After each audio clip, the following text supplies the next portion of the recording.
Um homem simples que fez o exército tremer. Ele não tinha patente e também não tinha uma tropa treinada, mas tinha ao seu lado um povo que aprendeu a resistir. Quem era Antônio Conselheiro? Um profeta? Um lunático?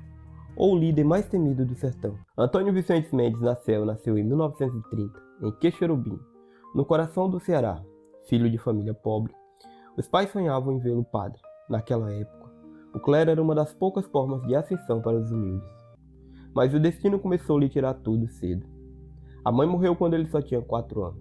Depois o pai, e o sonho do sacerdócio foi enterrado junto com a família. Aos 25 anos, abandonou os estudos e assumiu um pequeno comércio da família. Mas não vingou. Casou-se em 1857, mudou-se para Sobral e virou professor, mas também não vingou. Mais tarde, se reinventou como advogado e mais uma vez fracassou. E depois de fracassar em quase tudo que inventava para ganhar dinheiro, ele decidiu tentar a sorte em outros lugares. E assim ele fez. Mudou-se de cidade em cidade tentando sobreviver. Campo Grande, Santa Quitéria, Ipu. E foi nessa última que a vida lhe desferiu mais um golpe. Flagrou a esposa com o sargento da polícia, dentro da própria casa. Desmoralizado e com o coração partido, ele sumiu no sertão. E quantos de nós também não somem depois de uma queda? E às vezes não é a derrota que mata, é a solidão que vem depois. E depois de anos desaparecido, Antônio reaparece como outro homem. Agora andava como peregrino. Vestia uma túnica azul suja e rasgada, cabelos longos e desgrenhados, barba por fazer, pés no chão e uma bíblia nas mãos. E por onde passava pregava contra o egoísmo, a ganância dos ricos e a injustiça dos poderosos. Falava com o povo sobre o fim dos tempos, sobre arrependimento e sobre como viver como irmãos. Rezava com os pobres, ajudava a enterrar os mortos e consolava as viúvas. Batizava as crianças. Por isso, por onde passava deixava um rastro de fé e esperança. Porque ele não só falava de Deus. Ele vivia como se Deus estivesse ali, do lado dele. Com o tempo, seus seguidores começaram a se multiplicar. Eram pobres, ex-escravizados, viúvas, idosos, órfãos, miseráveis. Gente que não tinha mais nada além da fé. E foi nessa fé que eles encontraram um novo caminho, um novo lar. Em 1890, já eram mais de 8.000 ao seu redor. O verdadeiro êxodo bíblico pelo sertão. Ele peregrinava por Alagoas, Sergipe e Bahia. E foi no sertão baiano que decidiu fincar os pés. E Antônio não era só um discurso bonito. Ele era presença. Era alguém dizendo, você não está sozinho. E quando você não tem nada, isso muda tudo. E ali numa fazenda abandonada chamada Monte Belo, ou como ele rebatizou, Belo Monte, nasceu Canudos. E ali nasceu algo único na história do Brasil. Um povoado construído pelos rejeitados da sociedade, sem senhor, sem capataz e sem patrão. No auge, Canudos tinha mais de 5.200 casas, cerca de 25.000 habitantes, mais do que Juazeiro, que era a maior cidade da região, e mais até Salvador, que era a capital da Bahia. A comunidade era organizada em torno da fé. Tudo era coletivo. Plantavam milho, feijão, arroz, mandioca, criavam cabras, com leite faziam queijo, com couro faziam roupas e produtos que eram até exportados para os Estados Unidos. Canudos era um Brasil paralelo e visível à República, uma utopia evangélica no coração da Caatinga, onde a fome não mandava e o latifúndio não reinava. Eles criaram um mundo onde ninguém mandava em ninguém. Ninguém era melhor do que ninguém, todos eram iguais. E só por isso o governo os considerou perigosos demais. Em Canudos, a fé era o coração da comunidade. Toda a vida social girava em torno da pequena igreja, um templo simples de barro e madeira, construído pelos próprios moradores sob orientação de Antônio Conselheiro. Ele não era padre, mas era o guia espiritual de todos. Celebrava orações, organizava procissões, conduzia batismos, casamentos e funerais. E com a chegada de novos moradores, a pequena igreja já não comportava todo mundo. Era preciso construir um novo templo, maior e mais digno. Um espaço à altura da fé daquela gente. E no fim de 1895, Conselheiro encomendou uma grande carga de madeira em Juazeiro. Pagou tudo à vista. E esse era o primeiro passo para levantar a nova casa de Deus no sertão. Mas a madeira nunca foi entregue. Os comerciantes da região que tinham prometido fornecer o material foram pressionados pela elite local e pelo próprio governo. Gente que já via Canudos como uma ameaça, um problema que precisava ser contido, antes que inspirasse o resto do sertão. Indignados, os conselheiristas decidiram ir até Juazeiro buscar o que era deles por direito. Eles deixaram claro, não era uma invasão, era justiça. Mas a notícia foi distorcida. A elite local, o prefeito e o chefe da polícia armaram uma emboscada. Levantaram um pelotão com 100 homens, armados, e o esconderam na estrada. 30 sertanejos de Canudos, desarmados, marcharam em direção à cidade. Queriam apenas o que haviam pago com o suor da roça, mas foram recebidos a bala. 150 conselheiristas morreram naquele dia. Do lado da polícia, 10 mortos e 16 feridos. E a imprensa, aliada do governo, espalhou o pânico com uma manchete alarmante: os fanáticos atacam Juazeiro. Mas ninguém explicou o que realmente aconteceu. Não disseram que, na verdade, os seguidores de Antônio Conselheiro foram até lá buscar madeira, parte de um acordo que havia sido feito com os comerciantes locais, e mesmo desarmados foram massacrados. A história foi distorcida, transformaram as vítimas em agressores, e assim a guerra foi declarada.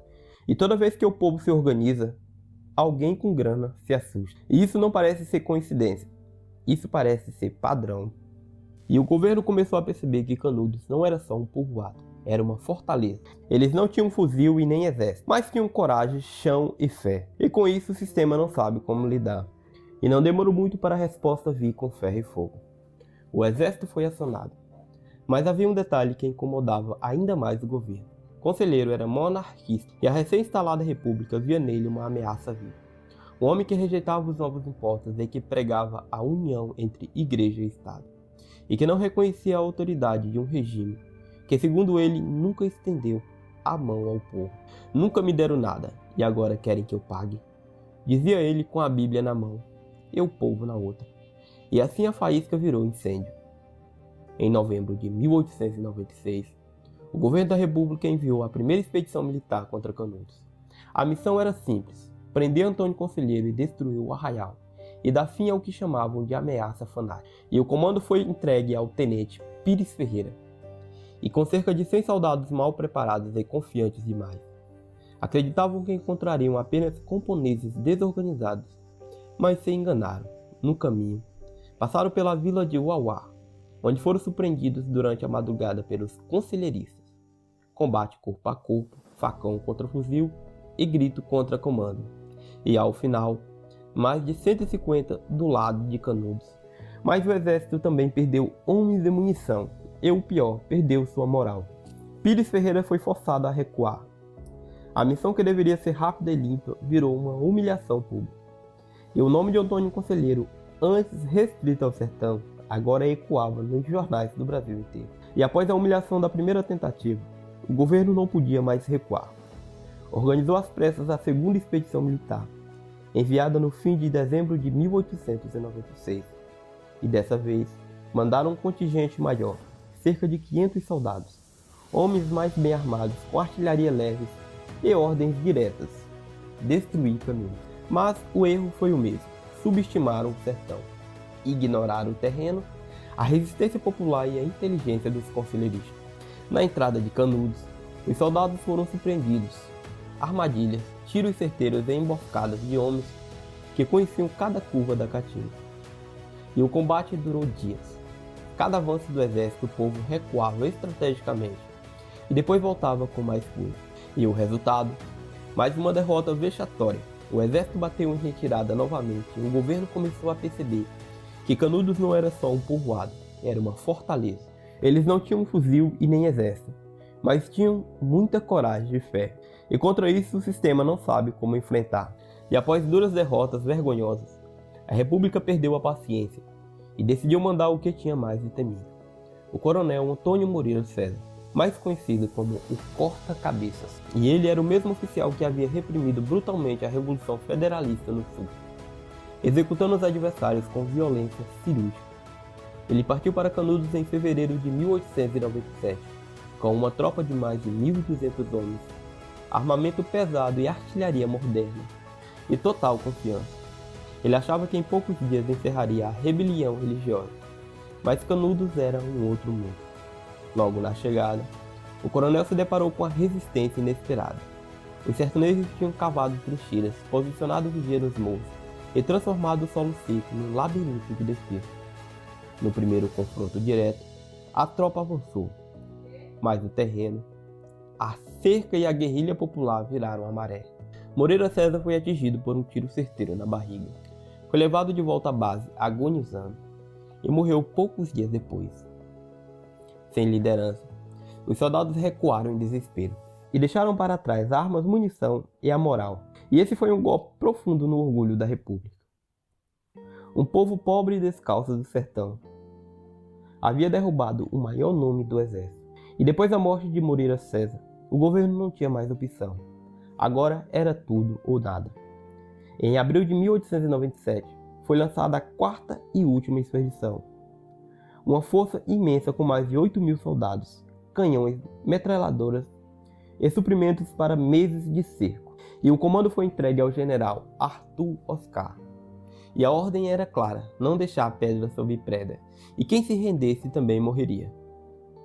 Canudos foi completamente cercada, cortaram o acesso à água, bloquearam as rotas de fuga e isolaram o arraial do mundo. Com o tempo, acabou a comida, depois a pólvora e por fim, o silêncio começou a tomar conta. Mesmo assim, Canudos resistiu por 5 meses. Famílias cavavam trincheiras com as mãos. As mulheres cuidavam dos feridos e as crianças oravam enquanto os homens lutavam com o que restava de pau, pedras e fé. E foi um cerco brutal. O exército avançava rua por rua, casa por casa. E quem se rendia também morria. Em 22 de setembro de 1897, Antônio Conselheiro morre. Talvez de desinteria, de ferimentos de guerra. A verdade nunca saberemos. E em 5 de outubro, os últimos defensores foram assassinados. Na manhã seguinte, começaram a contar as casas e a enterrar os mortos. E no meio da terra seca, o exército encontrou o corpo do conselheiro, enterrado no santuário. Arrancaram sua cabeça e levaram para Salvador. Eles queriam provar que ele era louco. Mas quando abriram o crânio, não encontraram nada de anormal. E o silêncio é mais barulhento do que qualquer canhão. E ainda mais quando ele vem depois de tanta injustiça. Canudos virou cinzas, mas virou símbolo. Hoje, 2 centros culturais mantêm sua memória. Um em Queixerobi, no Ceará, e outro em Canudos, na Bahia. E quanto à antiga casa de conselheiro, dizem que há espíritos, e quem sabe até tesouros enterrados. Mas o maior tesouro é a história de um homem, que teve a coragem de sonhar com um Brasil justo. E no fundo tudo que Antônio queria era isso. Que ninguém passasse fome, que o amor ao próximo fosse lei, e que todos pudessem viver como iguais. E por sonhar demais chamaram de louco, e por amar demais chamaram de ameaça. Mas a verdade é que Antônio Conselheiro só queria um mundo mais justo. E quando o povo ousa sonhar, o poder treme. E a pergunta que fica é, será que a gente ainda sabe sonhar assim? E se esse vídeo te tocou de alguma forma, se inscreve no canal. Aqui a gente desenterra o Brasil esquecido e dá voz aos que nunca tiveram vez. Até a próxima, fui!